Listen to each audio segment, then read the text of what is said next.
Okay.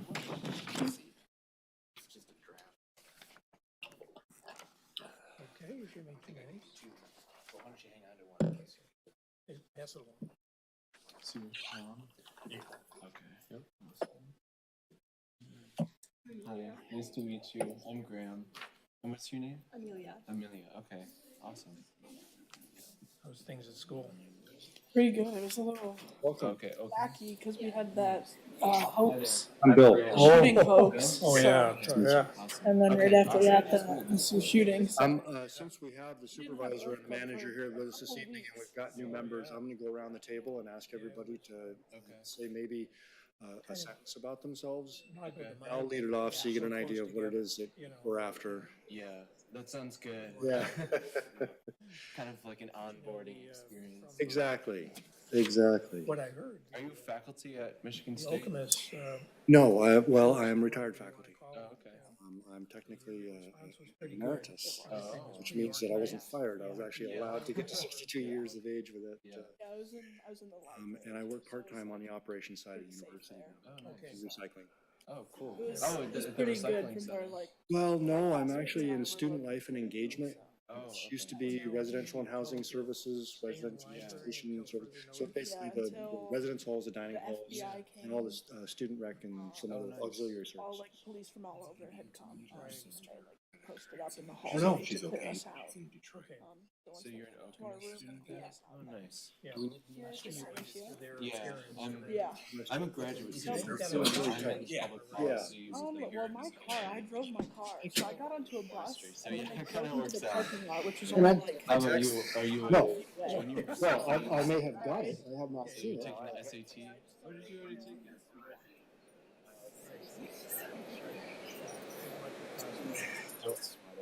30 minutes just to go.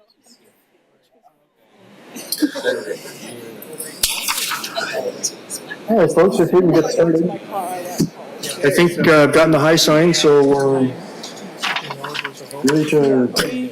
You knew it was a hoax as soon as Okay, he's starting to get us started.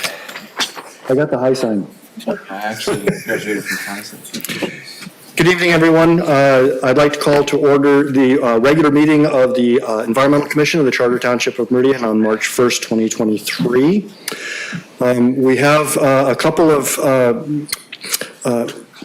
public visitors with us this evening, and although it's not in our agenda, I thought since we both have visitors and we have some new members to the commission, it might be a good idea in lieu of a roll call to do a very quick round of introductions, if everybody's okay with that.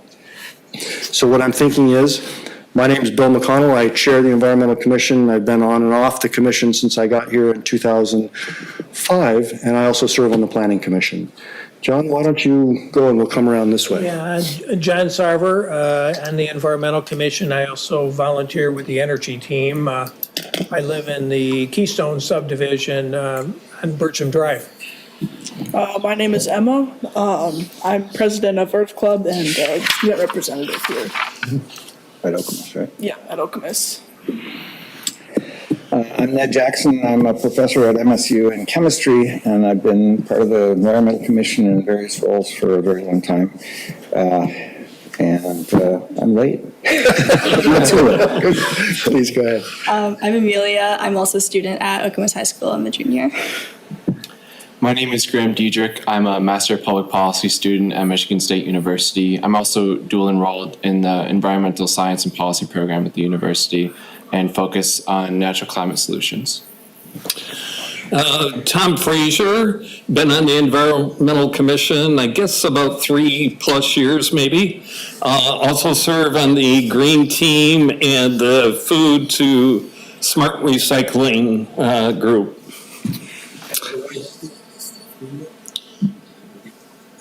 Coordinator, and I don't know if our guests want to step up to the microphone so everyone on TV can hear as well. Well, I'm Deborah Guthrie, I'm the township clerk. I submitted a comment about what you're doing, so I was really just here to make a public comment, but I'm appreciative of everything that you do, so. Okay. And by the way, if you'd like to take this opportunity to make a longer address, please do. You're our visitors this evening, and you're welcome to address us at your I leisure. thank you for that privilege, but I don't think I will. I'm Pat Jackson. I am the current supervisor in Meridian Township, and I'm a great admirer of the work that you have done and that you are doing, and we're looking to do more. So thank you for having me tonight. Thanks for coming.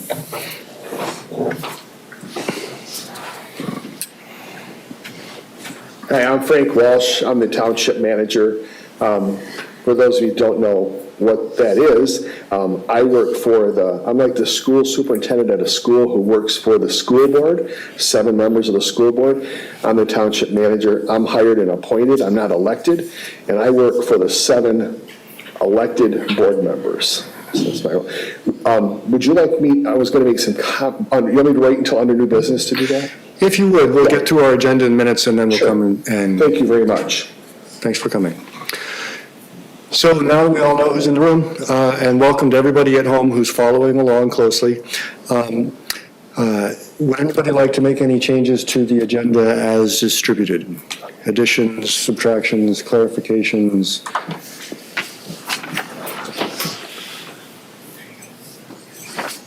Without objection, the agenda is approved as submitted. Minutes. We have minutes of our prior meeting in our packet.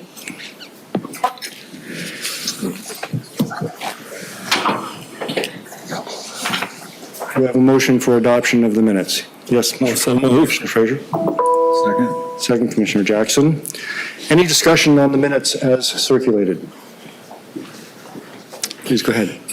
Yes, thank you, Mr. Chair. Not so much as corrections or anything, but maybe just as suggestion for the future minutes. I wonder if it might be appropriate to put commission members who are present and those who are absent, so that we have an official record of that. That sounds like an excellent suggestion, and since that was your motion, I take it that's how you're going to accept that as a friendly amendment to your motion to adopt. Any further discussion? Hearing none, all in favor of adopting the minutes with that recommendation for future minutes, please say aye. Aye. Opposed, say no. That motion passes unanimously. So that moves us to agenda item number 5, new business, and we look forward to a conversation on how the manager and the supervisor can be helpful. I've got a list. I hope the rest of you got some. I have a list too. I'm sure you do. Thank you for having us this evening. We're here on behalf of the entire board, actually. One of the goals of the township board that they laid out back in November, December of 22 for this year, among other things, was to enhance our communication with not only the community as a whole, but also our different groups that we work with. And so one of the goals that the supervisor, Clerk Guthrie, have, and others on the board, is to go out and start interfacing with, we have many groups, the Community Resource Commission, the Library Board, lots of groups, and we want to start to have more interface, more conversations. What can we do to support your mission, our mission together? So I'd like to start with just recognizing Commissioner Sarver on your Volunteer of the Year Award. So that speaks highly to you, speaks highly to the work of the Environmental Commission, and we appreciate your service. You know, when I look around to what makes a great community, I've been in city township management. Tomorrow it'll be 31 years. And a career that I thoroughly enjoyed. And one of the things that I enjoy about it is, how do you make a community better? How do you take what you have? There's a great book out there called Good to Great. It's by Jim Collins. If you haven't read it, it's really a great read. And it came out in about 91 or 92. And it talks about how you take an organization or a community that's good, and how do you take it to great? What are the things you do? And one of those things he talks about is setting audacious goals for your organization. Think high. And also, he has a great saying in there, and this is a good thing for the younger folks on the board who are going to go on to careers and make hiring and firing decisions as you go in your organizations. And there's a great line in there, and it said, if you're going to have a great organization, get the right people on the bus and get the wrong people off the bus. And it goes on to say, it's not the people that you fire you should worry about, it's the ones that you don't, that you should worry about. And I've carried that forward as I think about communities. How do we take ourselves from good to great? And I think about Meridian Township, and the first thing, back in 2017, out of all the communities in Michigan, think about that, over 2,500 communities in Michigan, if you add up the 1,200 townships and cities and villages and all that. Newsweek magazine, which of course has some poll, Newsweek magazine rated all the communities in Michigan, and back in 2017 said, Meridian Township is the #1 place to live in Michigan. That's wonderful, that's great, that's unbelievable. But how do we take that and enhance ourselves? So when you take a look at how do we get a rating like that, so you take a look at our police and fire department that we have. You can take a look and think about what they've been through in the last 90 days, starting with Nob Hill 3 days before Christmas, over to Cornell School, over to Okemos Schools, over to Michigan State. Think about our 29 parks that we have. Think about our land preserves, over 1,000 acres of land preserves. Think about our marketplace, which is a real central draw, strategically located right in the heart of the center of the township. Think about our improved elections. For those of you who've been around a while, our election process is different today than what it was in the past. All these things matter. All these things matter to people. Our police academy, we have police academies for both adults and a youth. So if you ever have any interest in a youth police academy or going through our adults police academy, all these things, our police department, the first township in Michigan to be an accredited police department, things we all kind of hear, but we kind of let go. Celebrate Meridian, our proximity to Michigan State University, our diversity. Our diversity is really important to us. We have a DEI committee. We just came out with, we're going to have our first Pride Festival in Meridian Township. That's a big step forward for us. You think about our response to, one of the things I think that really sets us apart as a community is our response to Nob Hill. Our response to Michigan State was tremendous. We were one of the first on the scene. We transported 5 of the 8 victims. We were the first ones to walk into the Union. Our response was just outstanding. And also go back to Nob Hill. What happened at Nob Hill that night? And what happened 3 days within that? You realize that at Nob Hill, our response, people jumping off the 3rd floor, fire that just spread so quickly, and all the lives that were saved by Meridian Township and the volunteers that were there. But think about what happened within 3 days of that. What other community could pull off raising over $120,000, our community being so generous, and within 3 days, every kid that was impacted by that had a Christmas party. They had a Christmas party. And all of us were at that party. It was a Saturday, it was Christmas Eve. Gave up Christmas Eve. Probably as I look back at my career, I stood there and watched the party from the other side of the room and the kids opening their gifts. It's probably one of the highlights of my career, watching that occur. I tell you all of that because it speaks to Meridian Township and what we have here. But there's another part of Meridian Township, and that's what you do. It isn't just fire, police, and marketplace, our proximity to the university, and what we do and how we respond to tragedies. It isn't just all of that. It's solar, it's build back the buffer, really, really important program. The urban services boundary, if you're all familiar with that, but that really dictates where water and sewer utilities will go to. Because when you start expanding water and sewer, all you're going to do is increase the residential in that area. There are some spaces in this township that have been green, and according to this board, will always be green. There won't be development. The green team, the energy team, we have a free bike rental that was set up by Leroy here, where you could come and pop on a bike and just take it. All those things, the recycling programs that you do.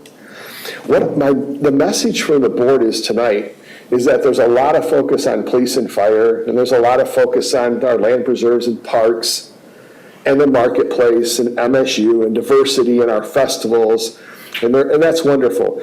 But let's not forget the environmental part of it. You play a very significant role in what we do, and we probably don't do a good enough job of telling you that and appreciating that. And that's why we're here tonight. And to follow up on that, we want to help you be successful. The board wants to know, what can we do as a group, 7 board members, myself, and our administrative team, what can we do to help you become more successful?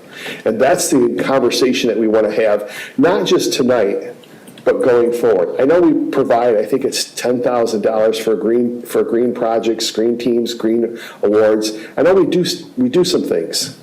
The Build Back the Buffer, we're trying to figure out how do we help you communicate that out through our messaging and our communications. We want to continue to do that. We want to do more of that. But what else can we do?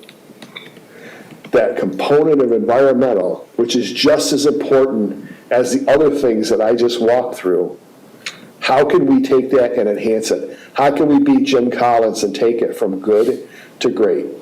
So that's what we're here for tonight. We're anxious to hear from you. That's all I have, Mr. Chairman. Thank you for allowing me to make those comments. Thanks for coming.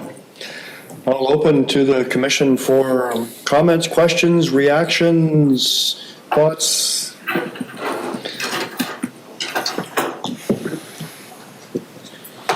If you like, I would maybe for the benefit of the public and maybe newer members, maybe underline a couple of those points that have to do with what the township is already doing sort of for or in concert with the Environmental Commission. Personally, I would put at the top of that list having a full-time environmental programs coordinator is absolutely crucial. The group couldn't operate without staff support, and a lot of the activities that go on are because there's somebody there to tie all that together. So from my perspective, that's one of the biggest pieces. Obviously, we also draw on other township staff, especially in the communications department and others. And that, again, we can't put out high quality educational materials if we don't have the staff people with the expertise and knowledge of the brand standards and how to communicate. So Home TV is a huge resource to us. It's been one of the biggest resources that we've had in terms of getting messages out through our green theme presentation. So those dedication of staff resources, I think, are the big ticket item, and I've got specific ideas for more. But also the Green Grants Program, which we administer, which is this $10,000 a year that has mainly been tapped by schools for garden-type green projects, is a super one that I kind of see coming out of the Treasurer's initial interest in doing a big tree planting effort that happened down at the middle schools, and it was just a huge success. But also building on all the recycling events that bring out all those volunteers and things.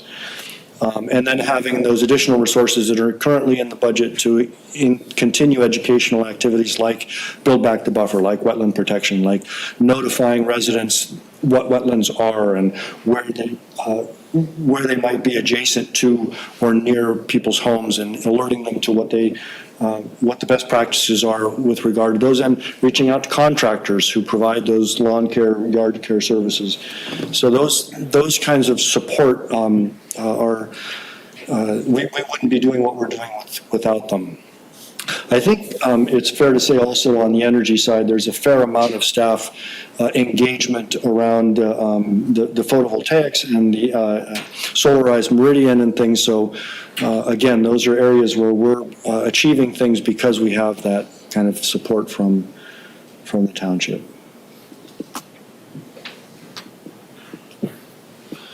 If I could just add one minor point to that, I think it's been very helpful to have Courtney on serving as the liaison to our commission.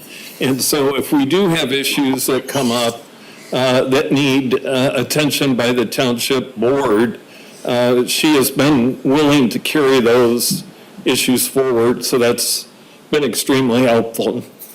Thank you. And I can assure you, as someone who reports to Courtney, that she carries forward your message. I will confirm that. Yeah. And thank you for reminding me to, I neglected when we did our introductions to mention that both Trustee Wazinski and Commissioner Grisecki have family emergencies that prevented them from joining us this evening. So they both send their regrets for not being here this evening. John. Yeah, I have to kind of second the motion by Tom that, it's been really helpful to have Courtney as part of the commission as kind of our link to the township board, because she's always telling us kind of what you folks are up to and obviously communicating our issues to you folks. And I think the fact that you're here tonight says a lot about your willingness to communicate. Part of the struggle I think we have as an environmental commission is it's such a huge area, I mean, there's so many things we could do. I mean, we all have limited time and staff has limited time too. It would be helpful to get maybe more direction from the township board. Is there gaps? Are we missing something that we should be addressing? You've been very supportive of all the initiatives we've kind of put forward, whether it's wetland education or solar installations. But yeah, it is a big area. And if any of the folks on the township board have some thoughts about maybe are we missing anything? Mm-hmm. Thank you. Please, Graham. Yeah, so I'm new to the board. I would say especially with climate policy, it's important to have an integrated approach. So not just having environmental decisions be made inside of the Environmental Commission, but also engaging with planning and land use, as well as building code regulations. So environmental policy can stretch beyond the limits of what is considered inside of the Environmental Commission. So I would second that motion and say that it's important, at least for me, to understand where there's possibilities for more engagement with more so indirect linkages with what's going on with the board. And that's something that I would be interested in working on. Do you know if any are all of you signed up with our communications team that we receive our weekly Meridian happenings? Yeah. Okay, and if you're not, make sure you are, because there's a lot of information that comes out. And then also, I tend to send out from time to time information to all the there's 110 appointed officials in Meridian Township. Like, for instance, we just sent out the 2022 annual report to all of you. So make sure you're signed up through Meridian Happenings through our communications department. Email me if you're not, and I'll make sure that you get signed up. That's a big part of our communication that we do. I'd like to second the motion, or what, not motion, the statement that how much we value Courtney's connection and so forth. I think in the time that I've been part of the commission, we've gone from much more isolated to basically having made the townships made the commitment to have board members essentially on every commission, if I understand right, to really enhance the the integration of the various boards and commissions with the township board itself, and also your efforts to what you just described, the efforts to communicate to the community, I think are two of the most important advances that have happened in the time that I've been part of the Environmental Commission. I think that overall communication, everything from a sign going up every week for the farmers market to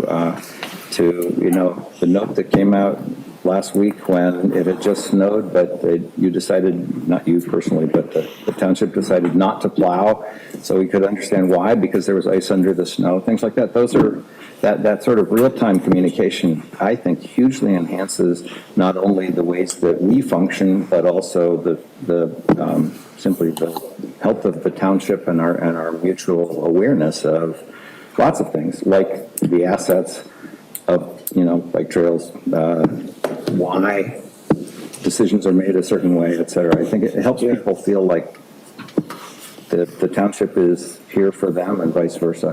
Yeah, one of the things you're going to notice too, actually the holes were done. We've been working on a project for about, started with Clerk Guthrie, then Communications Director Guthrie, maybe 7 years ago, about improving our signs. Our municipal signs were put up in the 70s, and the print is about half an inch, maybe an inch, and you can't read them from the road. And so we have been on a program for years to put together our new signs, and the holes were dug today. So you'll start to see all the new municipal signs going up. Two of them are illuminated. The ones on the campus here, and then the one at the marketplace. But we'll be putting up new entry signs to the township.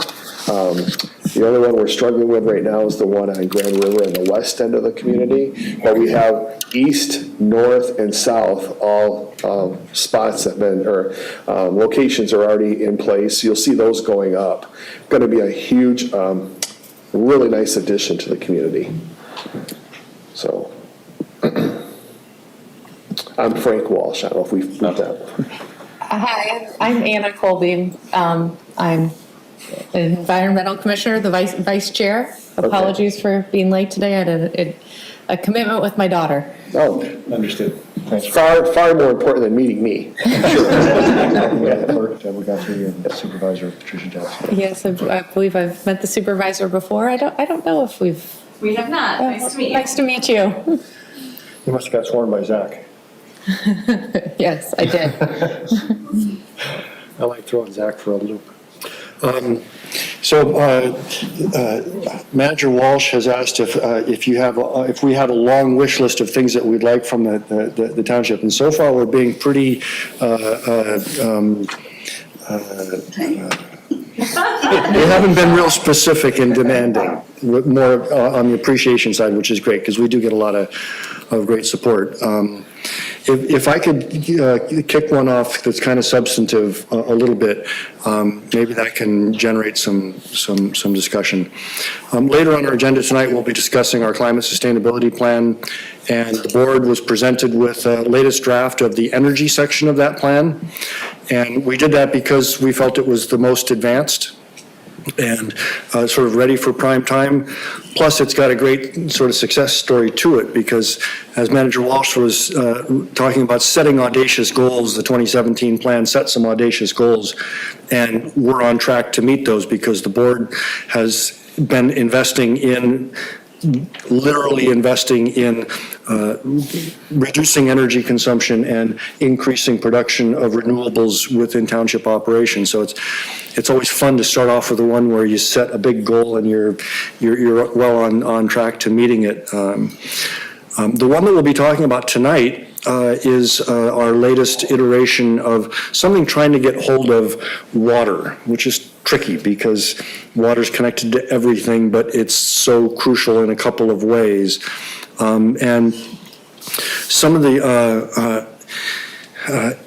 things that come up in here about where we are as a township in terms of operations and as a community and where we can go in the future start to get into the realm of public works and planning. Right? So how well are we doing with energy efficiency and pumping and treating our water? Right? Well, I don't know, but I know our Director of Public Works knows. But our Director of Public Works is really, really busy because he's got water mains that keep breaking and freezing and road projects and criminy ices and stuff. So I know all the willingness in the world is there to kind of help us take account of where we're at and where we can go in the future. But I am concerned about capturing bandwidth. And before we got started, I was saying that at last night's discussion, I heard that planning director slip up and admit that he has an intern who can look things up for him. And it seems to me that if there were one of those over there in Public Works who had the right sort of training and understanding and could access the right information that kind of populate this is where we're at kind of stuff, not policy stuff, but this is what we've done, and this is, that would help us, I think, advance on this draft of the at least the sort of, what are we calling it here? The second objective, which is municipal water supply and disposal. Another piece there that's also connected to that is the disposal side, so wastewater treatment. For folks who are new, we share both water supply and wastewater treatment with surrounding communities. And the wastewater treatment plant we send our sanitary water to built an anaerobic digester, and they really have improved the operations enormously in terms of the amount of sludge that they're hauling off to landfill, in terms of the energy that they're generating from our sanitary sewer water. So having kind of more close access to that information so we can see this is where these strides that are being made through investments in with our partners would help us set audacious goals. On the other section is the wetland side, and we have information in our current draft about our policy, which is no net loss, that the board instituted before I got here, and seems to be working really well. And that raises the question, well, is it going to continue working well under a changing climate? And this is a really, really tricky business because we don't manage stormwater. Our drain commissioner's office manages stormwater, but we do because we review applications for land use and changes and building permits and things. So there's this kind of space where we can potentially act to be resilient in the face of changes that we think we see coming. But when it gets into planning stuff, that's tricky, right? People got property rights and there's lots of rules and litigation and things. So coming up with an audacious goal, well, build lots of solar panels on the roof, who's going to stop us? The inspectors work for us. But in terms of dealing with increasing stormwater in the future, that's one where you can't do it without planning expertise. And if I can just take a second and give two quick examples that might illustrate this. You may have noticed on Marsh Road, just north of the roundabout at Hamilton, the church whose name I always get wrong there, but it changed hands and they just expanded their parking lot. Maybe you've seen that construction? Commons Church. Commons Church, thank you. And behind the scenes, the drain commissioner said, well, if you're going to double size your parking lot, here's how you're going to handle the drainage. And it was one I've never seen before, and the planning staff were like, wow, that's kind of different. So the drain commissioner's office does step in on projects like that and say, let's up our game. Monday night, the planning commission was looking at a public hearing for a special use permit for the Outback Steakhouse on Marsh Road, where there's a possibility that a car wash might be installed there. And it turns out that they're only going to use the first 2/3 of the lot, and the back of the lot is all pavement. Well, we don't have a tool in place that incentivizes that applicant to do something with that asphalt and turn it into an impermeable surface. Maybe the drain commissioner will say, okay, if you want to build that. They did that with Buddy's Pizza and increased stormwater. So looking for ways that we can help incentivize property owners or developers in the community to plan for the next 100-year floods, not the last 100-year, is something that I think we would like to see, but we need help. So those are my thoughts in terms of where township expertise resources could be useful in the immediate in kind of crafting a bold climate sustainability plan, but also in looking more broadly. It's, if I may. Yeah. Yeah, it's interesting you bring that up. Your timing is impeccable because we've just signed on a summer intern who's a bright young man. He's from St. Joseph, where I was the manager for 17 years, but didn't know the family. He's a junior at Michigan State, and every intern, as you know, wants to have that one project, and he's going to be very active. I don't know if you're aware or not, but we're going through a major building renovation starting in April. You're going to hear a lot more about it once we sign on the dotted line. This will be the only room open in the entire building, and we'll be still serving the public out of here with, our treasurer's office will be in here, so we can accept so people, 80 to 90% of the people who normally come to our building will be able to serve out of this building. We'll have an assessing person here, we'll have building and grounds, and we'll have building permits and engineering, and the whole treasurer's office will be in here. So we'll be able to do most everything that we could do in here. But this building's 50 years old, and if you walk around, the wallpaper's come, I mean, we closed the fire station in 2014 because of the condition, and we're not gonna let that happen in this building. So long story short, we're moving 53 people out of here in April. Police department's going to take 12, the service center's taking 10, and it looks like we're gonna be leasing the building next to 242 down on Bennett. The non-church building, we're gonna be putting 21 people down there for about 5 months. And we're only doing 3 things: carpet, painting, and office furniture, and that's it. The bathrooms we're not gonna get to those because we've been saving for this. Remember, we put $2 million in the HVAC system 3 years ago with cash. This we've saved now for the last 3 years. This project will be paid for in cash. But we hope to be back in the building by October 1. The reason I tell you that, one, I want you to all know that we're going to communicate this once we sign with. The one thing we're not going to do is announce we're all doing it without signed contracts with and performance clauses by each of them. We've learned some things from other projects. By the way, bridge 9 to 12 more days. So there's a little area of that bridge that needs to be, where the left-hand turn lane is yet to be poured. That has to be poured and cured for 7 days. Once that's done, we'll be open for business. So it's been a long year, trust me. The intern is looking for other than helping with this renovation project, which he will be, I'm looking for a major project for our intern to be involved in. So if that's something that would be something the Environmental Commission would like to have and think about, like, is there a major project that he could assist Leroy on? By the way, we agree, Leroy, Courtney, they do great work for us.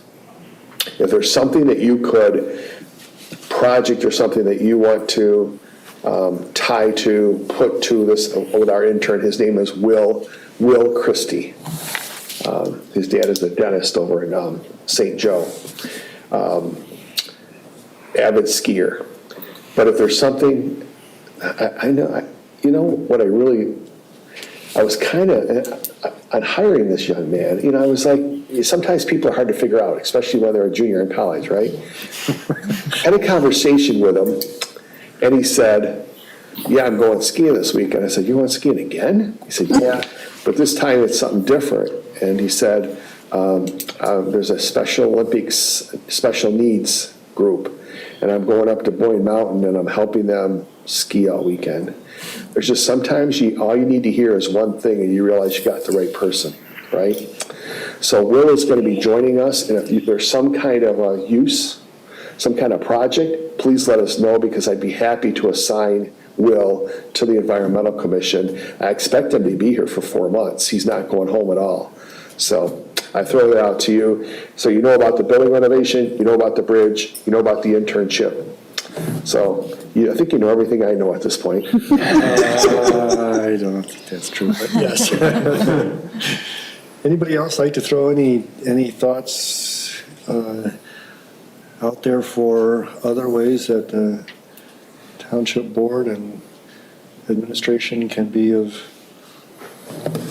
Well, I want to amplify the communications aspect of things. One of the things that has always been somewhat difficult in the overall process of trying to understand, what are the options in considering any situation that has come to the Environmental Commission, is realizing how many different jurisdictions apply when you're trying to think about, what's going to happen at the edge of this road, or what's going to happen, when a project is going on near a wetland or whatever. Just the diversity of jurisdictions. We've already mentioned the Drain Commission. We've mentioned schools. There's the county road. There's DOT. There's so many different overlapping jurisdictions, and each with their own collections of rules and goals, or at least assignments. and then, rights of way of power companies, all sorts of things.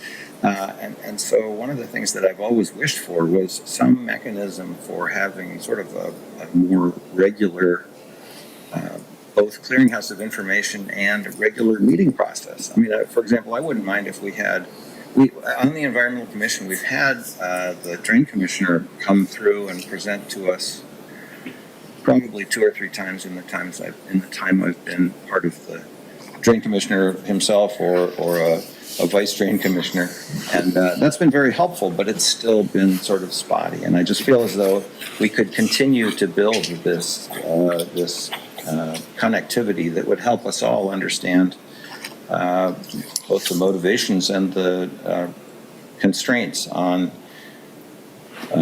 whatever projects we identify, or the township identifies. So I don't know if we have a township meeting where all the boards and commissions get together and share what they're doing, but I think it would be nice to go further than that. I mean, for example, with the Drain Commission, for example, with the county, I think a regular mechanism for exchange of information could be very helpful. Yeah, one thing that Supervisor Jackson said just a couple weeks ago, as we look at this whole, how do we enhance? I don't use words and improve, because our communications, I think, are outstanding. Communities try to copy what we do in communications.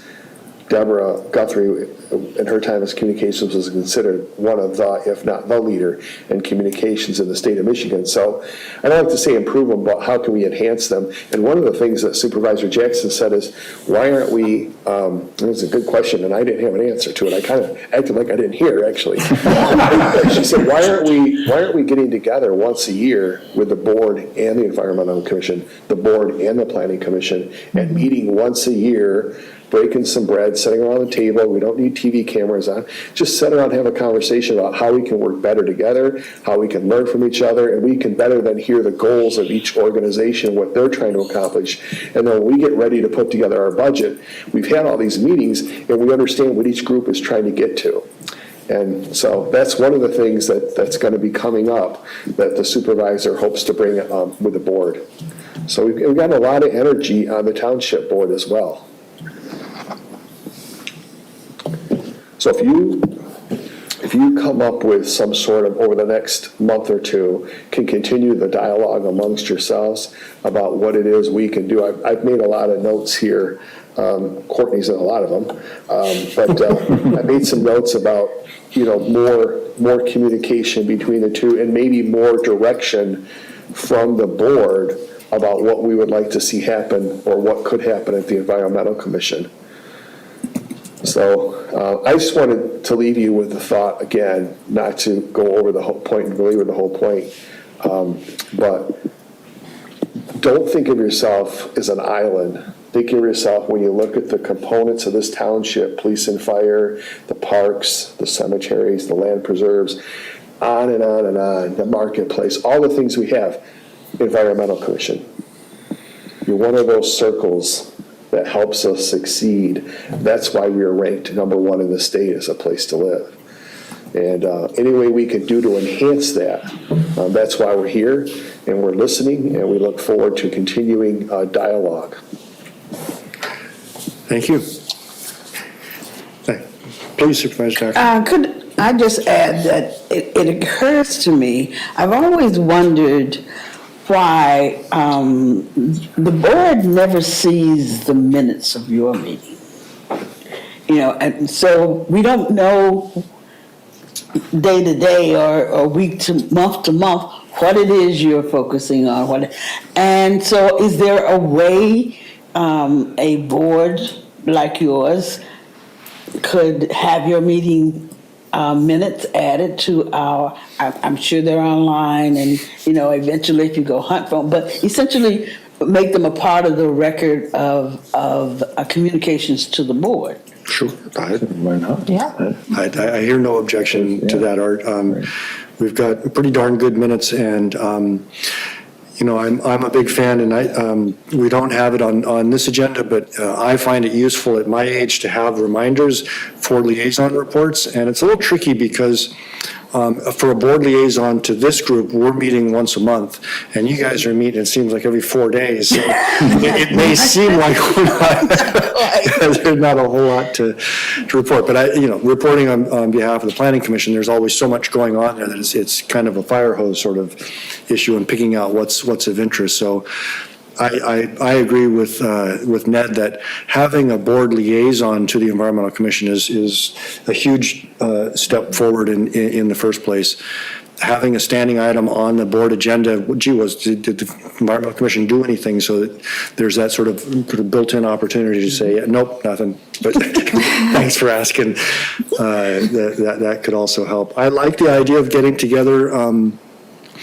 There is a sort of annual goal setting, which is a bit unruly because the whole entire room fills with basically 1 or 2 representatives of each board and commission. But also in my time here, maybe just in the last 10 years, we've gotten a lot better, I think, at creating other liaisons than just board liaisons between. So brownfield, transportation, those we have planning.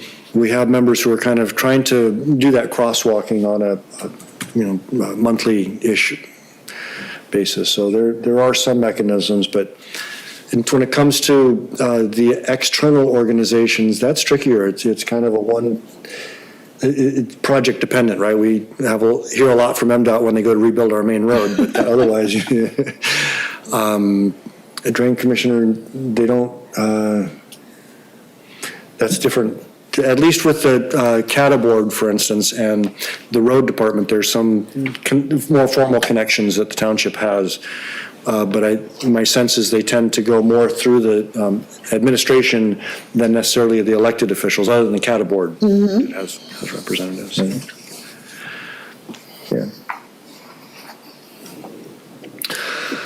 All right, well, again, thanks for joining us. You're welcome to stick around as we hash our way through the climate sustainability plan and some other orders of business. I know you all have lots of meetings you attend every week, so we won't be offended if you need to move along. Okay. Can I mention just one other thing? Sure. I really appreciate Emma. Speaking of investment in environmental issues. Yeah, so you're absolutely right. I completely failed to, neglected to mention Emma Archer, Emma and the connection to the both the Parks Department and the Land Preservation Program, which are huge. And very little of what we would have done in wetland education would have occurred without our award-winning excellent Parks Department. Uh-oh. Yeah, just actually, Emma Campbell. Yeah, we give out an Archie Virtue Service Award. I'm sure you probably all know Archie Virtue was with us for 57 years and passed away about 5 years ago. He was in the building and engineering department, and he was just the type of person we all want to be.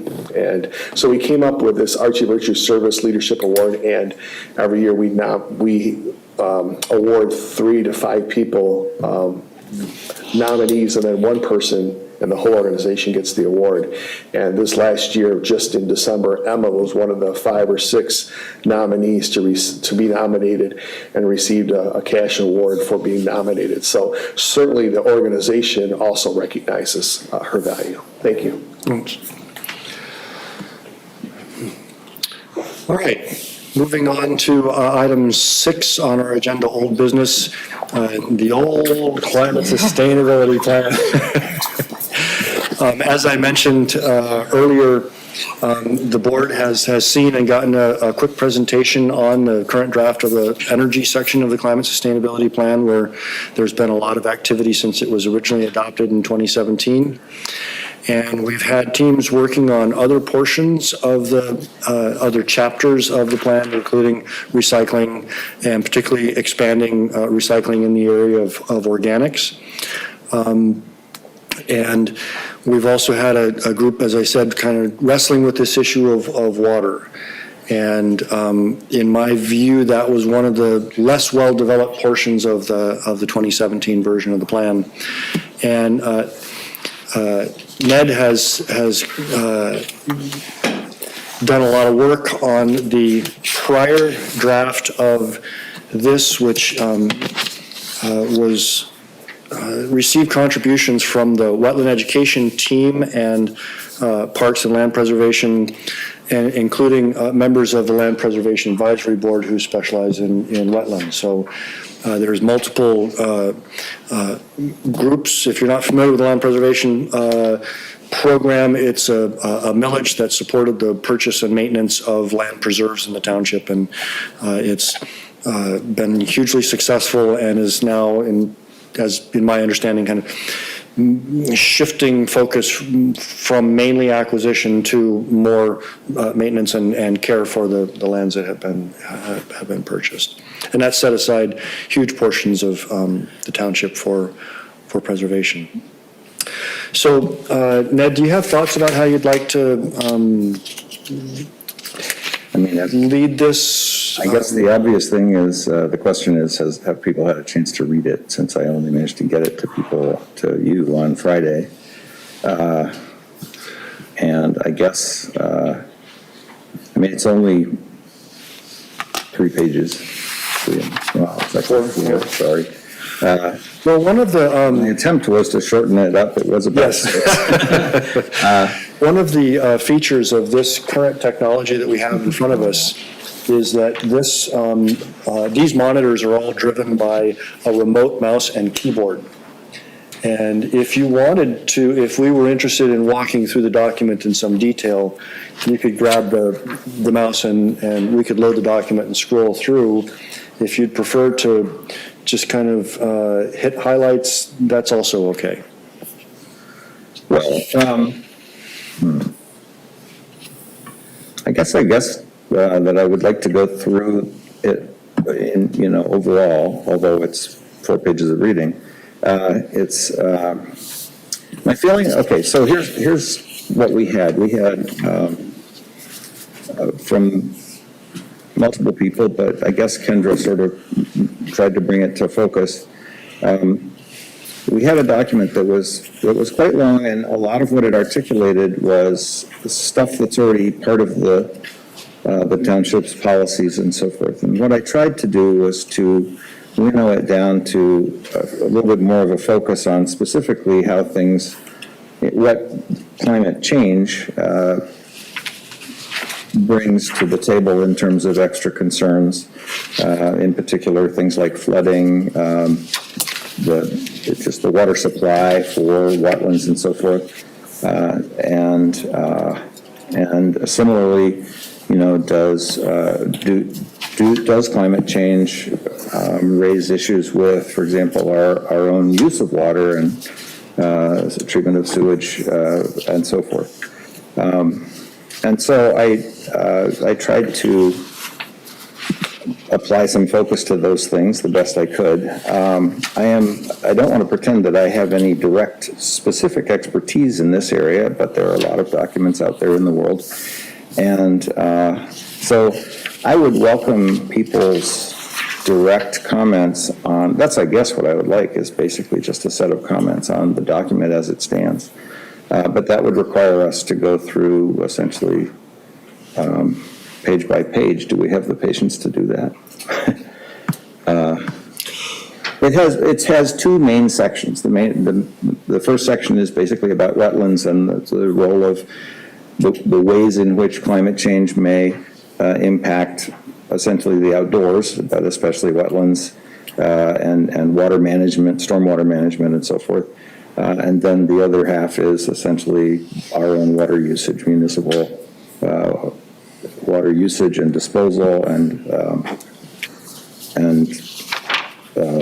so, for example, in some communities, stormwater is a big issue at the interface with sewage, because many communities don't have separated sewage systems. We actually have, I don't know what it was, the last 20 years or so, we've been doing it for quite a while. We have essentially completely separated sanitary sewer treatment and stormwater sewer treatment. And so what we don't have a lot of vulnerability to in this community, mostly, is a big flood overwhelming the sanitary sewer and therefore dumping lots of raw sewage into rivers, which happens in other places where an overwhelming load of stormwater ends up in sewage treatment plants that can't handle that much. So we've already addressed that concern in this township. So I actually think that our municipal water supply system is in pretty good shape. Obviously, there are energy concerns. There's a lot of pumping. There's a lot of infrastructure, basically, that you have to handle all the sewage. And so the less water usage the more we can educate the public to minimize water usage and so forth, those things are sort of obvious. But I think they're already mostly built into the practices of the township anyway. So the second half mentions these issues, but I don't really see a whole lot of major new steps that climate change would call for in the use of public water. With the water supply, except perhaps if we had drought conditions, people might overuse it for watering lawns and things like that. So we want to encourage people to consider rainwater, rain barrels and things like that, relatively small scale challenges. But do we have the patience to go through it? Well, maybe if we, paragraph, or do we want to set that as a goal for a dialogue outside the meeting? I wonder if we might start at a very high level and sort of see how we feel about this chapter of the plan being structured around these two kinds of sets of questions. One is kind of water that falls and where does it go, whether it's wetlands or storm sewers or wherever it ends up before it goes back to the atmosphere or down to the river. And the other is where we get our water and where we send it. And what kind of threats it may have. Our treated water and where we send it. And I would underline that one of the reasons that may not be obvious in this current draft that municipal water supply and treatment needs to be here is because it is among the greatest energy consumption facets of our community. Right. We don't use electricity for anything more than pumping water out of the ground, treating it, and disposing of it. That's again, we're in partnership with the city of East Lansing and others on various ends of that, and there have been some discussions on the energy side. So I guess one sort of high-level question is, are there questions beyond the energy consumption side for the municipal water supply and disposal that relate to climate change that warrant a whole chapter here? Or are they sufficiently covered already in the energy section of the plan and don't need to apply here? Yeah. I have a question that kind of ties into water utilization. So do we have an idea of how much water might be wasted as it goes throughout the system? Like I'm talking drinking water as it travels throughout systems. And I know looking at previous examples in other municipalities, there is like 10, 20, sometimes even 30% of the water that moves throughout the pipage that's leaking and is being wasted. So I'm wondering if we have any sort of idea if that's a concern in the township, or if like to what level that concern would be, because that might inform some of our assumptions about utilization and efficiencies to where you could lower some of that energy usage. If that makes sense. Yeah, I'm not personally aware of that kind of information being collected. I am aware of several repairs and upgrades to our water supply system, both from the water treatment plant that's being upgraded, seems constantly. I think we just did work on both two of our water towers, and obviously, stuff keep breaking and we keep fixing it. Mm-hmm. And I have heard those figures of water loss, but I'm not aware of a metric in the township. I think that's a great question, and it kind of speaks to the interconnectedness of what we do with public works and some of the infrastructure investments we're making right now. And I think it would be worth to kind of explore that a little bit further. I know that our Public Works Department is undergoing a major sewage infrastructure rehab right now. So, I think that's a great timely suggestion, and maybe a way to tie this plan into some of the other goals in that we typically don't look at, such as the public infrastructure improvements and investments we're making. Well, getting back to that whole issue of overlapping jurisdictions, okay, pipes are underground, but the water system is, so it's East Lansing Meridian, Water and Sewer Authority. So we share it with another community, first of all. And I mean, I would love to have some kind of regular liaison with them as well. Actually, frankly, I'd like to have the Environmental Commission take a tour to the water supply plant and to the water treatment plant, because those are very, very educational experiences. But that's a whole other subject then.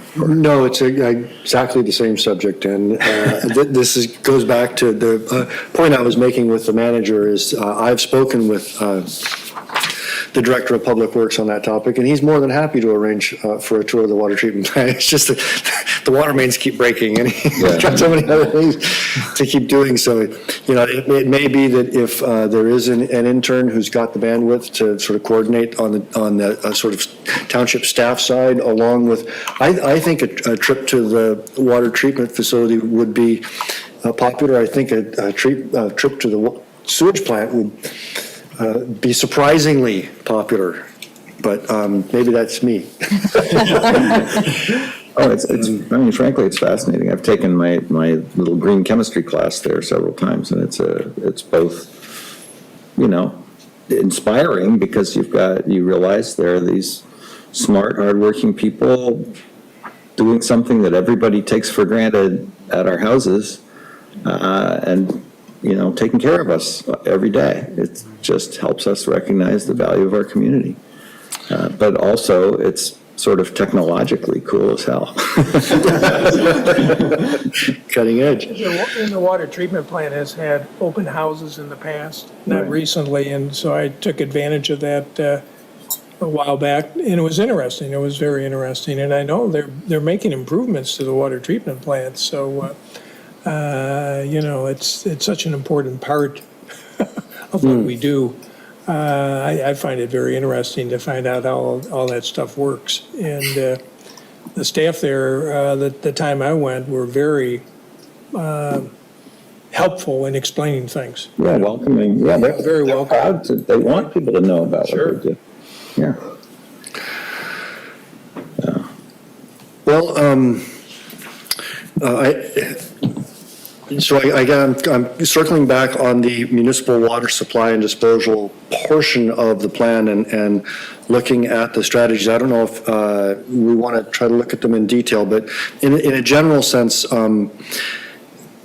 the plan is, I believe, going to be most effective when it has hard targets.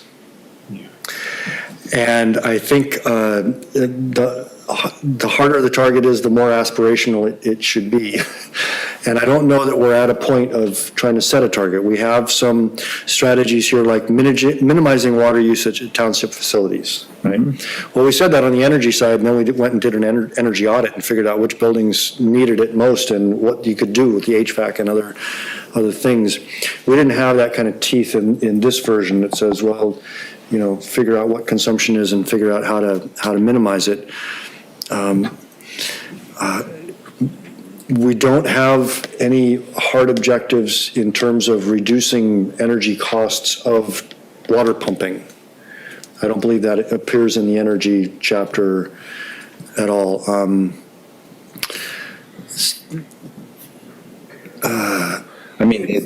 thing that might be helpful, because we were talking earlier about a possible part-time of this new intern, it'd be interesting to kind of have that person pull together the statistics for our systems, both on the wastewater and the water treatment, and do a comparison to what would, other townships that are kind of our size or other municipalities our size, and kind of get a sense for, I have a sense we're doing really well, but, Right. I have no data. It would be helpful, I think, for an intern to kind of see where we're at and make some comparisons. I'd add to that, I think it could be helpful because I think sometimes this data exists and sometimes it doesn't. So I'm wondering if it could be helpful to have an intern maybe try to help us identify grant opportunities or funding opportunities to be able to set some of these metrics. I mean, I'm thinking a lot about the food system end of things, which is new, and we, in that end, have very few metrics about where we're at, so we can't very well, we're setting some targets, but we're going to have to get a baseline in order to know if we met them. And I bet that's probably, there's probably something similar in most sections where we could use some baseline, and I think probably the way to do that is some grant funding. Again, though, there are two sides to this, because one is, what's the township already got as sort of goals and policies in place, and what is the function of this report? This report is about climate adaptation. And so I'm not saying anything that what you just said isn't right. I'm just saying it's very easy to verge into all the things we should be doing and sort of have already articulated as goals in the township's overall collection of documents. And so that's sort of, I was struggling with sort of where to. Oh, like what's in this document and what is already. What is additional or at least, concerns that come into focus in the context of climate change. Right. As opposed to smart management anyway. So for instance, if we were in a drought-stricken area or drought-prone area, we might have a different set of benchmarking that we would want to do. Right. Our groundwater doesn't seem to be in imminent peril from climate change. Right. But the energy we use in getting water to come out of the taps and then to do something with it the other end does. Right. And that then ties back to consumption. So I'm feeling an interest in trying to do some kind of a similar benchmarking on at least the municipal water consumption, if not the township-wide water consumption, in the same way that other forms of energy consumption, like cooling of this building, right, was one. Or heating or cooling of this building was something that you benchmark and say, well, are we doing that efficiently, or could we do better? What would it cost to do better? Right. So that could be a very concrete sort of strategy here to benchmark township, municipal, internal and community-wide treated water consumption and disposal. So where do we start with that then? Is to actually, send people to other townships to see what is sort of the comparison, or or maybe even ourselves go to the respective managers of the water supply and the water treatment plants. I mean, try to actually get hard numbers and then ask, where does that fall relative to idealized goals? That's the trouble. It's a little. Yeah, I'm gonna guess that my interactions with the folks at the water treatment plant anyway suggest to me that they're very much aware of where their industry is at in terms of not only the mass consumption, but of the treatment they do, what kinds of problem pollutants they're looking for, and how they're treating them, and they're regulated in terms of the quality of the water, so they're reporting that all the time. But the total consumption must be known. I mean, if you're going to fix water towers, you got to know how many towers you need. And they know how many heard gallons they pump, that's for sure. The Director of Public Works just saying the other day that we've got an awful lot more water lines than we actually need, because they're all networked, so that if one breaks, you can shut it off and you can still get water to other portions beyond the break. And that creates a much longer network, but a much more resilient network, right? And given that all of our water is pumped around, both the fresh water and the sanitary sewer water, that it's not insignificant. There's all sorts of other stuff that you read about trying to maintain the sanitary sewers, right? Right. Because we pump all of our sewage around, we have all these pump stations that lift it up and send it down to the treatment plant. And dental floss apparently is the number one culprit, right up there with wipes and diapers that clog those pumps. And the cost and downtime and staff resources to go out and do that is enormous. And if it coincides with an extreme weather event, then you're in big trouble. Right. So those seem to me like a couple of concrete things that we might take. I think what I see in here is minimize water usage at township facilities by developing systems to use blah, blah, blah. But without the benchmarking, we can't set a target. Well, it mentions things like low-flow toilets and so forth, but yeah, you're right. It doesn't sort of go to numbers per se. Right, you don't know how big a solar array to put up if you don't know what your consumption is. You don't know, all those things. So that's one area there where I can see kind of putting in a hard target, because it's not going to be free. Especially if it's an expert consultant that comes in and does this, then please go ahead.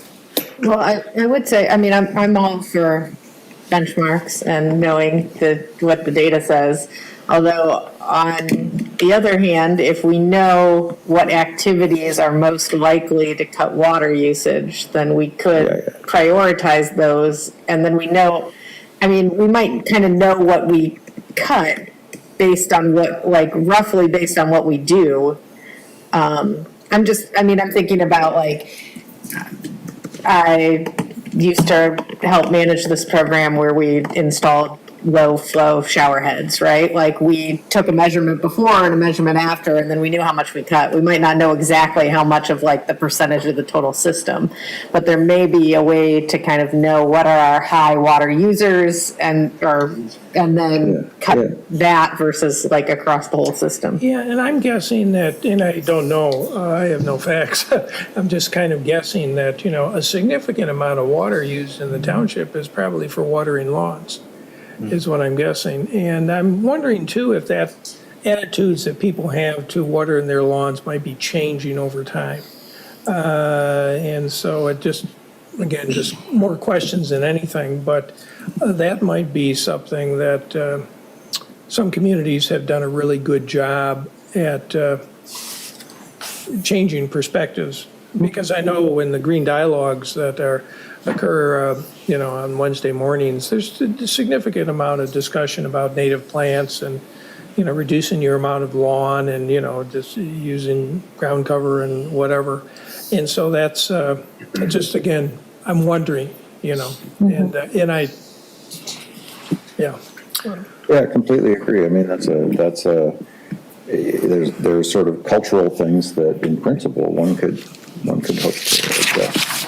Yeah, kind of going along with what you were saying, I know that now in especially high schools, they're doing a lot more education on where water goes and how to reduce it. And I know that my teacher for environmental science, Miss Bell, she had taught us a little bit about that and how rather than having grass, you could replace your yard with other native species or stuff like that. So I definitely think that that's where it's going to go a lot more in the future. Well, the other thing that's shocking, I mean, even if you just go to other countries, it's shocking to people that we use treated drinking water that's been treated to the level of being, healthy to put in your body, to flush the toilet, to water our grass, all these things. It's that's a standard that is so high compared to the usage that it's being put to. It's absurd. And from a cost point of view, it goes out the window, but it's not like we're going to set up two separate water systems, except in a local sense, like having rain barrels and things like that.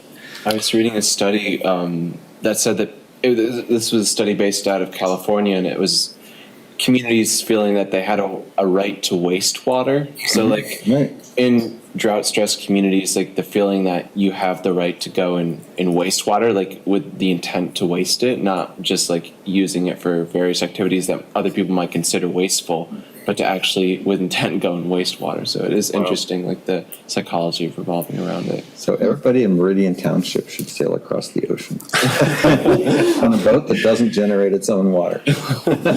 Then you really think about it. Roy has been raising his hand. Oh, no, I just... I really like the idea of trying to dig down a little bit in data to see, are there some leverage points in water consumption? clearly, people's individual water consumption records are private, but as a partner in the authority that provides them that water, it doesn't seem out of line to say, well, are there certain, how does consumption break down by residential, by even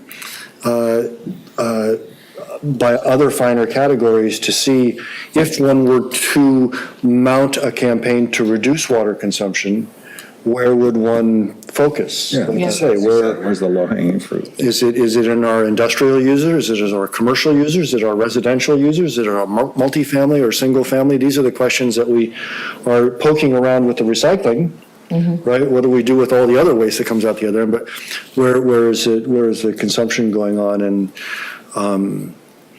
it seems to me like the sort of thing that a well-placed intern could and well-trained might dig into. The water supply site says presently producing up to 11.5 million gallons a day. And that's all being pumped out of the ground. So, anyway, Leroy, what were you going to say? I included the food section in our packet to review, and there have been some changes to that, and I understand you've made a draft of the water section. I can certainly take the latest versions and put them in next month's packet for us to review, because I don't think everyone's had a chance to look at the latest water section. Right. Oh, okay, I'm sorry. I made that assumption and I'm in error. Did we want to? I also just want to mention that the timing might be really good because Lansing is updating their climate sustainability plan, and Lauren Schnobalen with the Tri-County has offered some language recently related to groundwater protection and management that could be boilerplate language that could be included in, and maybe you've already included that, Ned, but I sort of included by website. Okay. But I need to have a conversation with Lauren myself about, this document. But I would welcome everybody's comments as quickly as possible. And I apologize for how long it's taken me to even get to this point. You're not alone. I will also just mention one more thing, that the wastewater treatment plant director will be at the Green Dialogue in May. Oh, great. And providing sort of a virtual tour and update on that. Could you riff for another minute on the Green Dialogues for anybody who's not necessarily familiar with that? Yeah, every Wednesday morning at 9 o'clock, there's an open dialogue. You can tune in on Zoom. I can send you the link.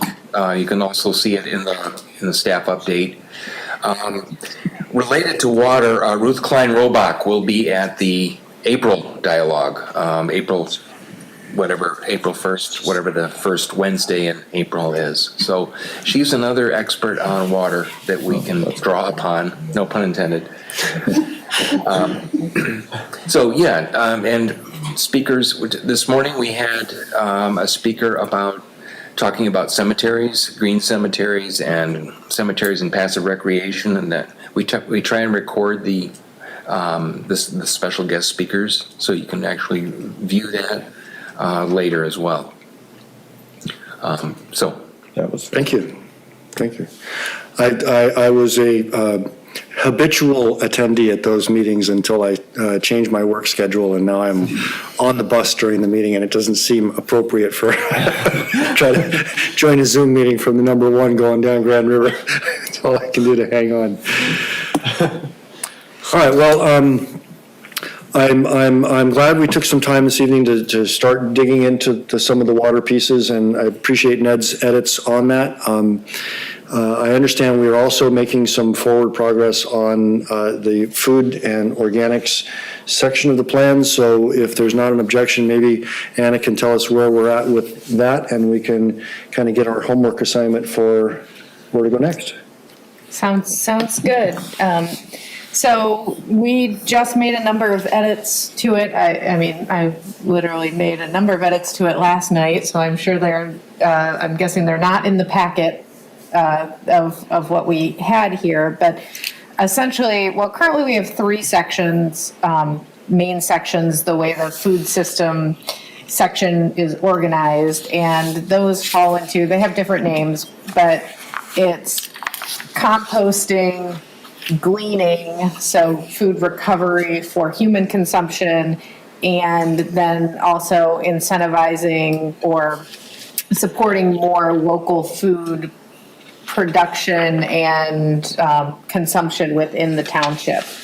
I'm actually thinking about restructuring that a little bit to be food waste section and food production or food consumption section, because gleaning, I mean, when you have food waste, of course, as I've said a number of times, is one of the highest contributors of greenhouse gases. And what you want to do with food waste is first to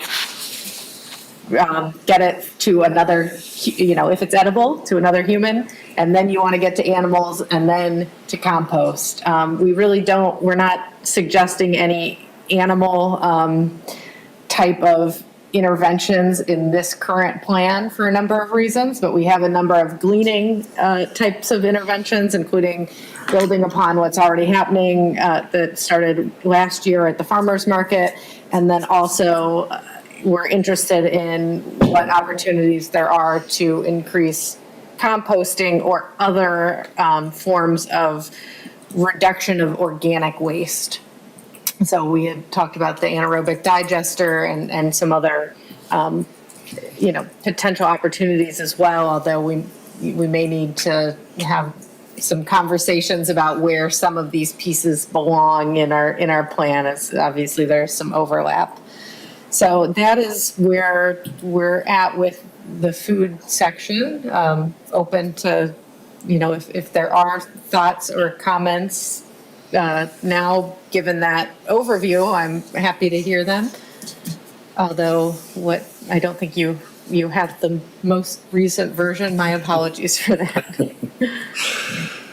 Well, thanks for that overview. It's reminding me that among the many township resources that we benefit from, the farmers market manager has obviously been central to the very successful program of making sure that food that comes to our farmers market doesn't go to the landfill and makes it to people or makes it to compost if that's what can happen with it. So again, one of those pieces where township staff really help us get where we need to go. Yeah. So yeah, there's it's still kind of the broad overview of reduce food waste and insecurity, increase local sourcing, and do the best we can with what doesn't get eaten. Is that? Yeah, I mean, I think that really falls into the food waste category. Okay. So food waste, so do what we can with food that doesn't get eaten, whether that's diverting it to other people or if that's not a possibility, to compost, and then yes, supporting local production and consumption of local. And so I say local, but a lot of local food is more sustainable. So it's really sustainable food, but we kind of broadly talk about local and sustainable food systems or food production. And I think one of the challenges we're having is we've been working with Tom at the farmers market, and that has been wonderful. And in terms of the gleaning opportunities, we'd love to work more with commercial businesses and with our schools. The food group has done some work with the schools on looking at, how much food waste, doing food waste audits and other things last year. But then there, a lot of food waste comes from commercial entities, whether that's restaurants or grocery stores. And so kind of what are the leverage points there? Are there ways to incentivize more, whether that be gleaning or composting?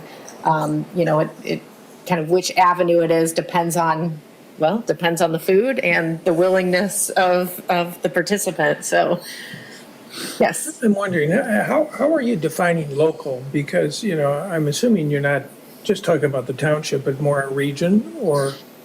Well, that's a great question, and we did not define local, or we have not yet within the within this section. And local food is defined in different ways depending on who you speak with. So I think that's a great question and something for us to consider. Because we don't have a lot of farms in the township, right? But obviously around us, there's Yeah. in the region, in the county, the tri-county area, there are farms. Yes, and sometimes that's defined by like a mileage radius. Sometimes people define local by in my state. Right. So, Roy, did you have a? I just wanted to mention that we are still taking comments online. There's a website set up on meridian.mi.us where you can make comments on the plan.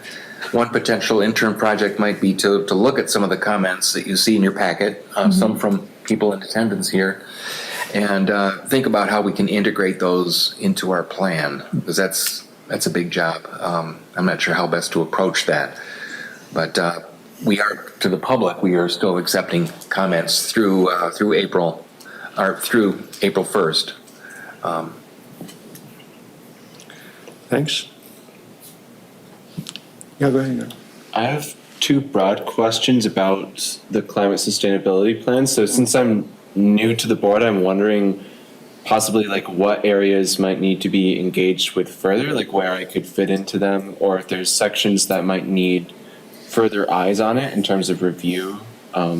So I would be happy to, like, if you all would want to approach me on that, or Leroy, if you had anything that you might think of, like I would be happy to engage with sections. And then overall, I'm also looking at, I'm conducting a project right now looking at I'm evaluating local climate action plans in all Michigan municipalities that have them.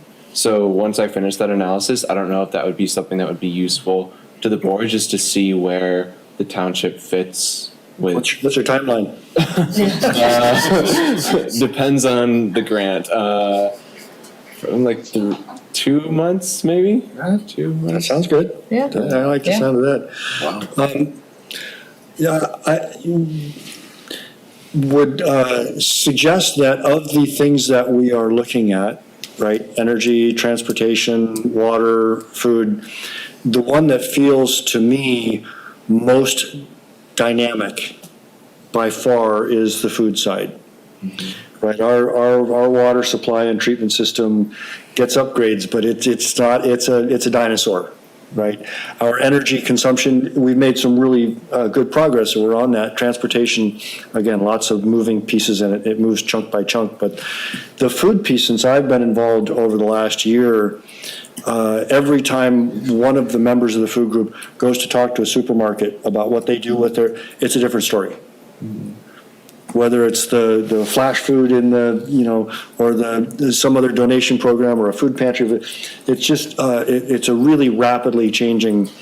I have trouble keeping up with it. So one that I feel like we need to grab by the tail is that one. Mm-hmm. Is that?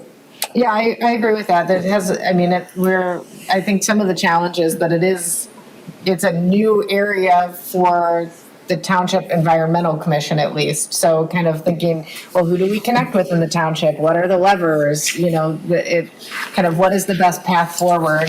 What do we prioritize? I mean, all of that is, we're wading through right now. Yeah.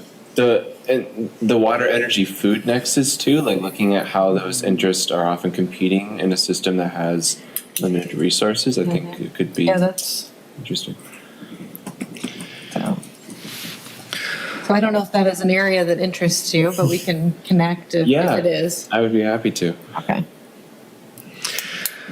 All right, well, I'm got an eye on the clock and know that everybody's got lives beyond this room.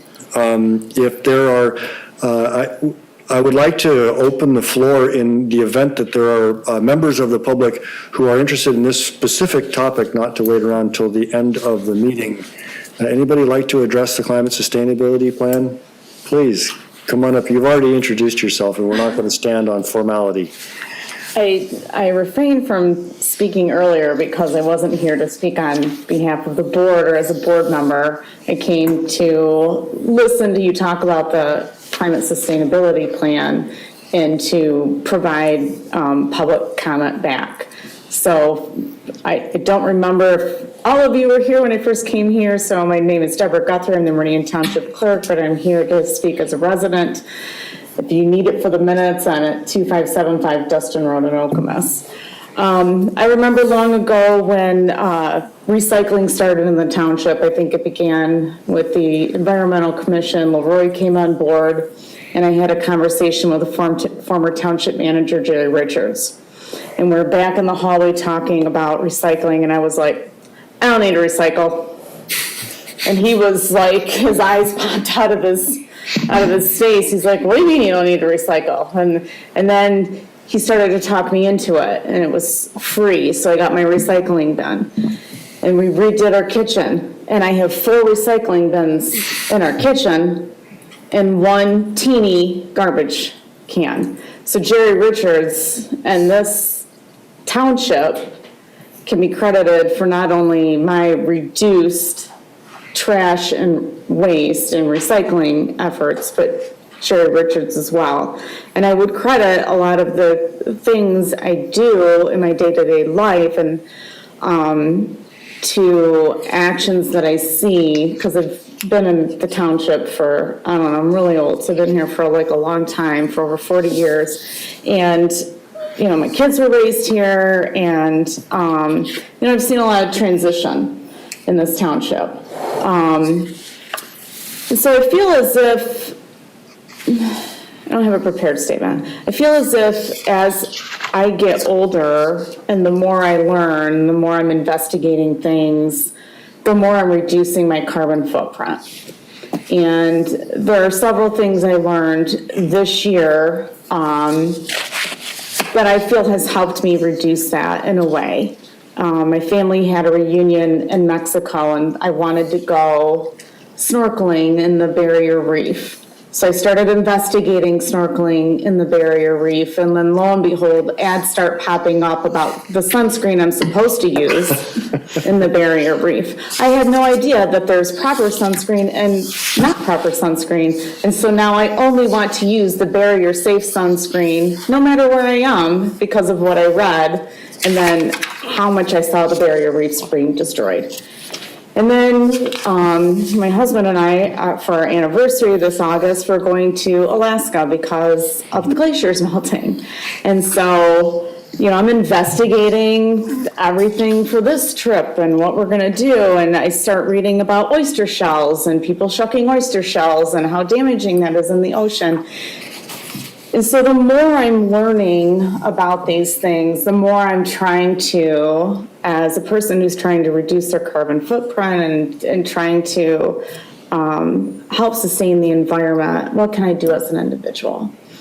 And so when the Environmental Commission asks for input for climate sustainability plan, and then I hear it as a person who's here and asks everybody else to give input, I'm not going to be a schmuck and not give my own input and request for more communication from the Environmental Commission on what I can do as an individual person. I learned about the damage of dog poop and how much bacteria there is that goes into the ground. And it was the one way in which I got my husband to pick up the dog poop when I showed him all of the bacteria. And it's the same way that I get other people to pick up dog poop when I show them how much bacteria, the thousands of bacteria that's in dog poop. And so it's this individual effort that we make, this collective effort, and you all know this because you want to sustain the environment and you're taking all of this time, and I really appreciate it as an individual, as a person, that you take this time to assist in reducing that footprint that we're leaving.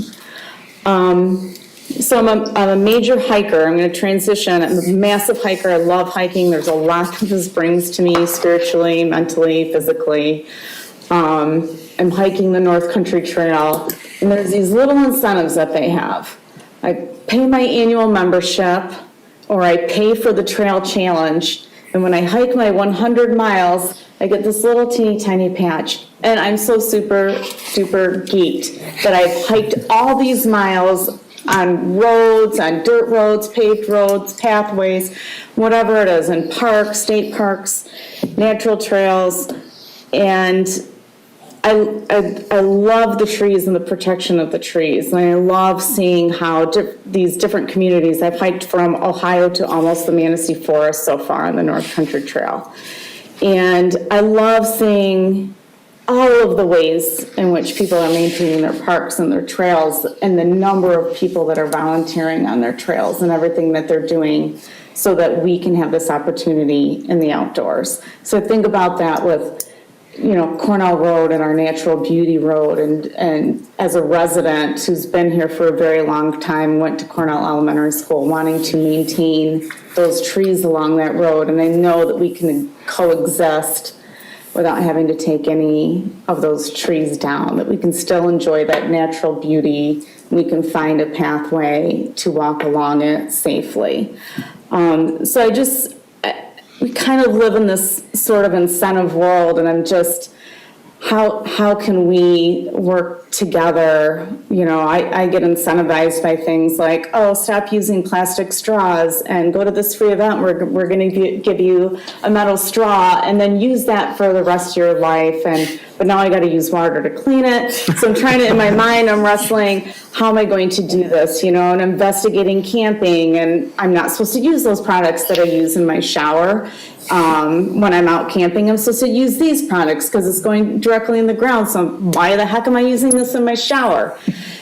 So the more we investigate, the more we know. Hopefully we change the ways in which we do things. And if there's any way in which I, as a person in this community, I don't have a time as a board member, but as a person in this community volunteering, if there's any way in which I can help come up with any way to incentivize people to, less plastic bags and plastic straws and sunscreen that's not good and shampoo products that aren't good, and ways in which we can incentivize people to, I don't know, show us this year that you use less water than last year and you get I'm a water conservationist patch. I don't know. So I just wanted to share that with you because I love those kinds of things where I get mailed a little patch that I did something for the environment or that I contributed to this, or I'm part of this greater community and we're all like in it together, and I feel like those communities keep growing the more we share the information with each other and encourage each other in these incentive type programs. Even if it's, I got a sticker one time for a $75 thing I signed up for, and I was so excited to get the sticker. Like, I accomplished that, I know that there's other people out there like me, and I recently read about eggshells and how healthy they are for you and all this stuff, and I'm wasting food like nobody's business. I have no idea what to do with it. And so tonight is the first night that I'm really learning that I'm doing a terrible thing with my food and there's something else that I can do. And so anyways, if there's anything I can do to contribute as a citizen, I'm happy to do it. And I hope that I can continue to attend more meetings where we're talking about climate sustainability, and I won't drag on and on with public comment for every meeting. Well, thank you very much for sharing those thoughts with us. Thank you for giving We appreciate that. time. Can I make a comment? Yeah, please, go ahead. So, first of all, thank you for your comments. That was, it's clear that you have, you have a strong driving force to find ways to help. One of the things, coming back to this whole communication thing, I honestly think is arguably the most valuable thing we can do as, people who meet other people as we go around, is simply to have what people call an elevator speech. It has to be, just a minute or two. With a few, people actually don't respond to facts that much. They respond much more to emotion, but still, facts can help. And so one of my favorite factoids as a chemist, I go through the actual calculation of how many pounds of carbon dioxide you produce when you burn through a tank of gasoline. And so when you go through the calculation, basically the conclusion is that any car, even a little car, is emitting, for every mile you drive, at least a pound of CO2. And by the end of burning your way through a gas tank of a small car, you've emitted 300 pounds. That's 2 passengers worth of weight. People go, oh, because people don't believe in gases. And so I'm just saying, these are little factoids that kind of confront you with real numbers.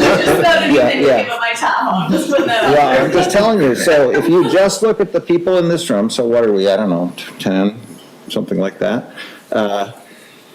or 11, whatever. Essentially, all of us have come here in a car, and, you know, let's say the average trip was, I don't know, 5 miles or 10 miles round trip. Okay, so 10 of us, 10 miles round trip. So that's 100 car miles, and I promise you, it's significantly more than a pound per mile. That's just for this little gathering. That's, you know, more than 100 pounds of CO2 dumped into the atmosphere. That's just a single factoid example, but my point is, those kinds of pithy, it's like your interaction with Jerry Richards, that recognizing an opportunity and recognizing a fact really helps people to focus. Now, you know, almost nobody is prepared to say, well, I'm just not going to use my car anymore. But there's buses in this town. What did we just hear? Our chair rides the bus.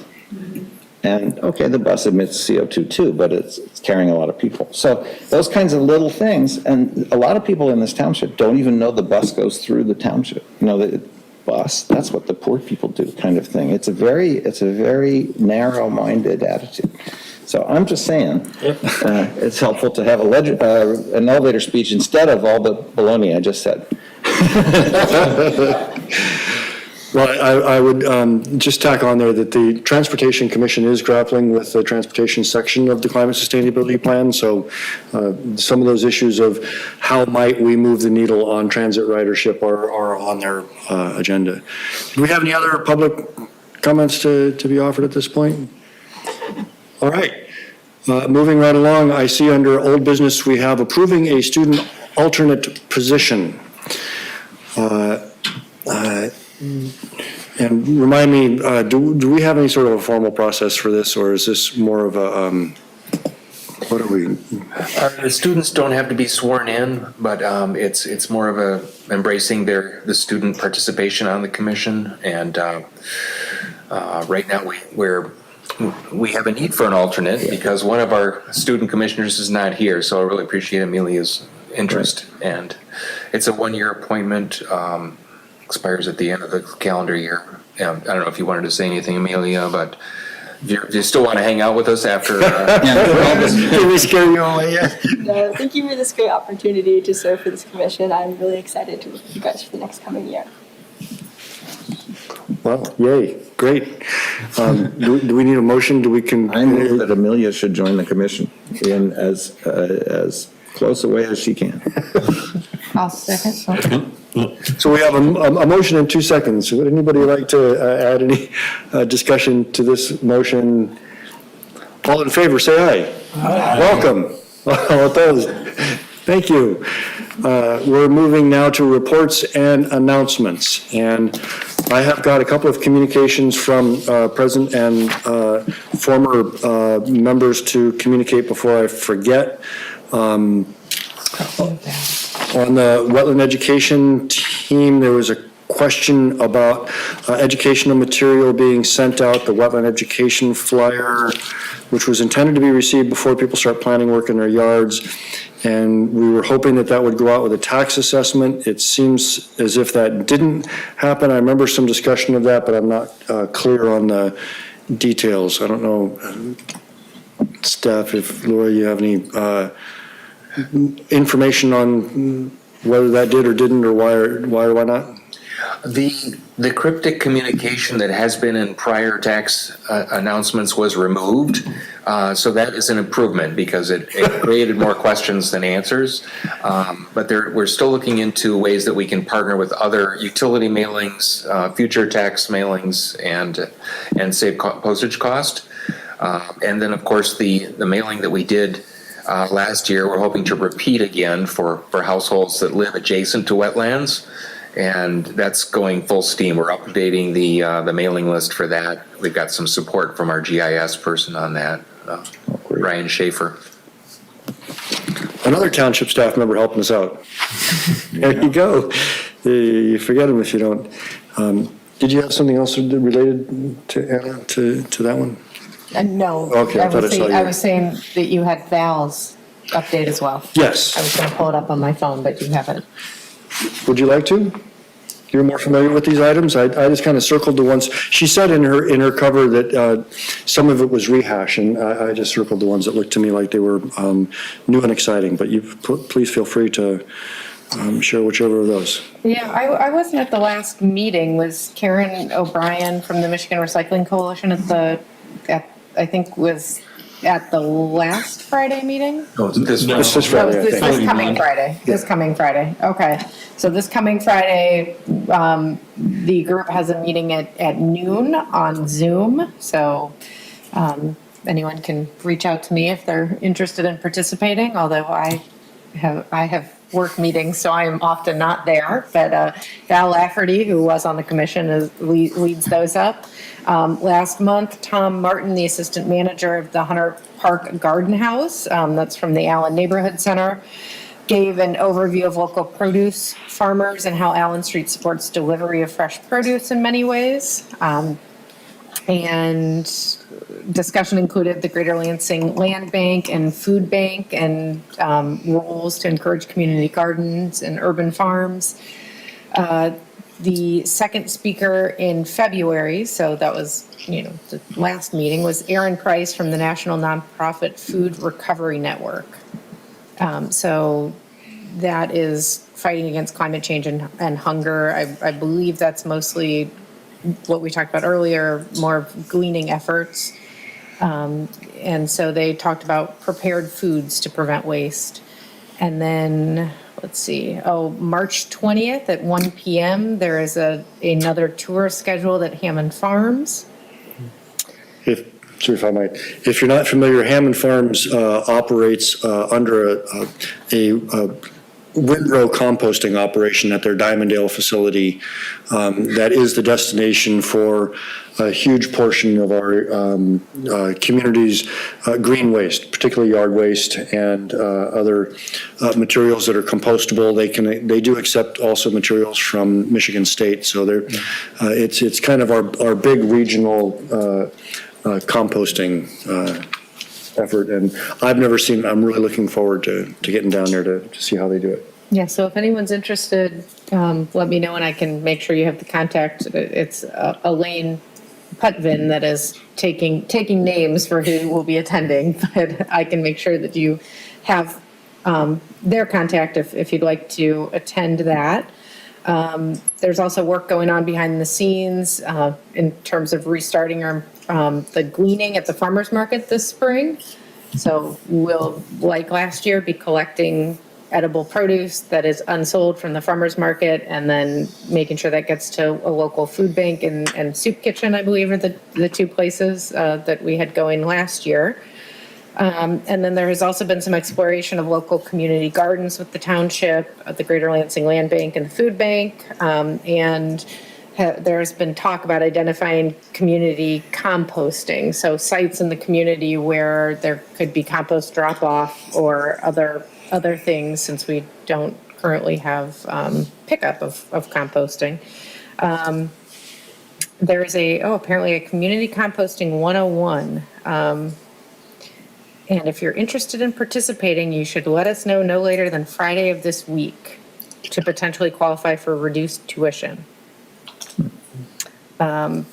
There's discussion about starting a small pilot program with prepared food rescue from, I'm not sure what this one means, and local nonprofits. maybe connecting prepared food to some of the local nonprofits, but some pilot about prepared food rescue. So this is the Good Food to Smart Composting group that meets on Fridays at noon. I think it's every other Friday currently, or is it once a month? Once a month. Once a month. I probably should not be the one giving that update since I have another meeting at noon on Fridays these days, but.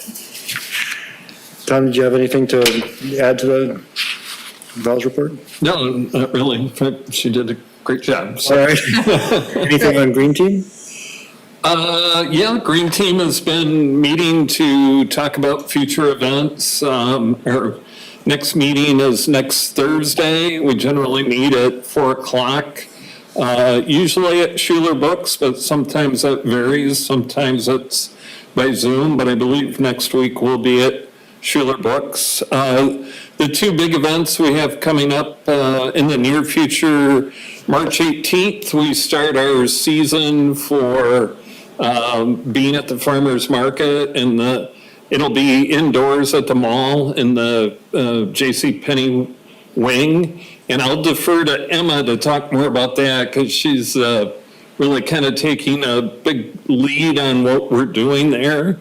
And then April 22nd is our spring event, recycling event at Chippewa Middle School, and collecting things again like paint, shredded documents, metal bikes, appliances through Consumers Energy, and egg cartons and peanuts. So that's always a big event, and we always need lots of volunteers for that. And again, I know Emma in Okemos High School provides a lot of volunteers for that event.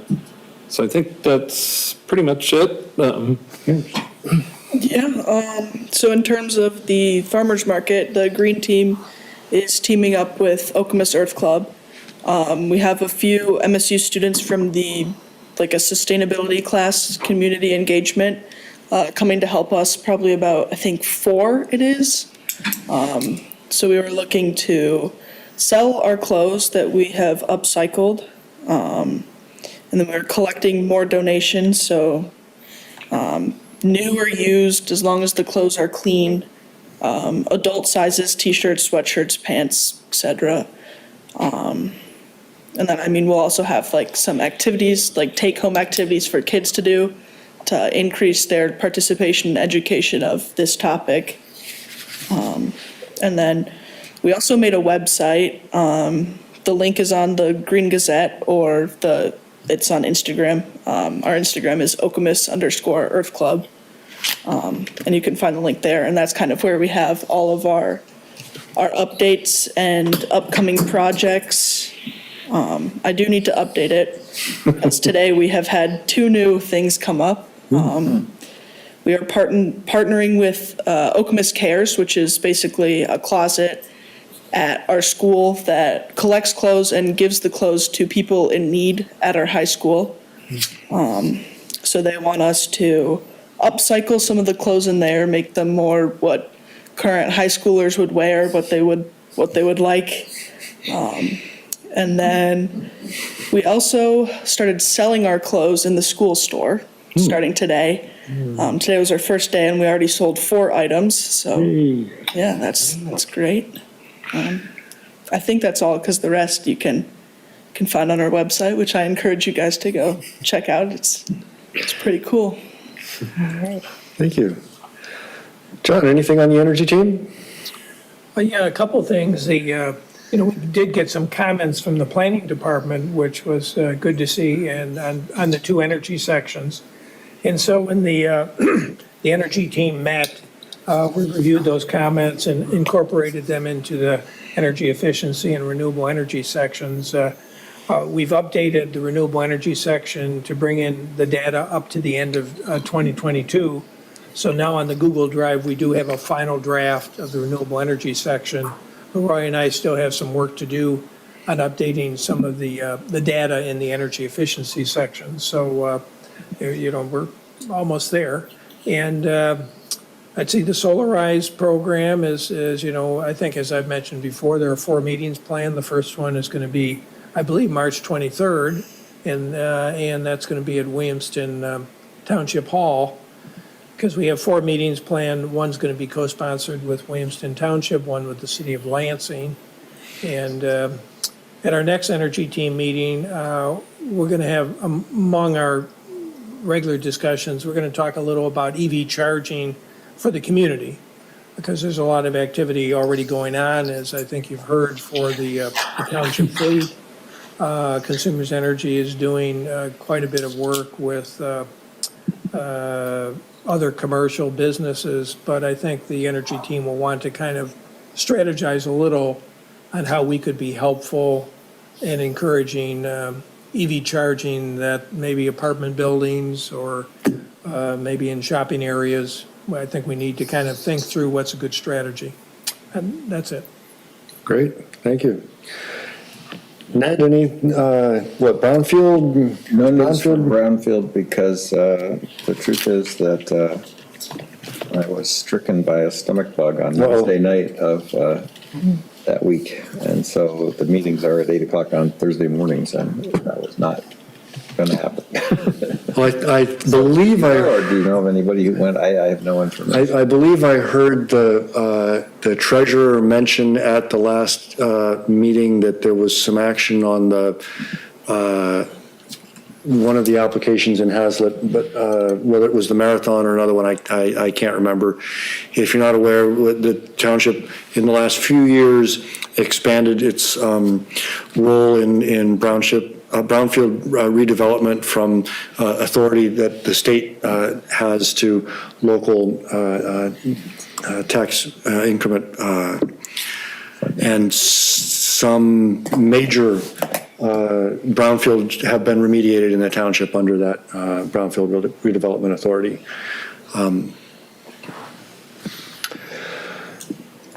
If there's no other liaison reports, I'll just reiterate that the Transportation Commission is looking at the transportation section of the Climate Sustainability Plan, as well as finalizing its comments on the township's master plan. So if you're not, again, aware, the township operates under a land use master plan that operates every 5 years and is undergoing a periodic revision at the moment.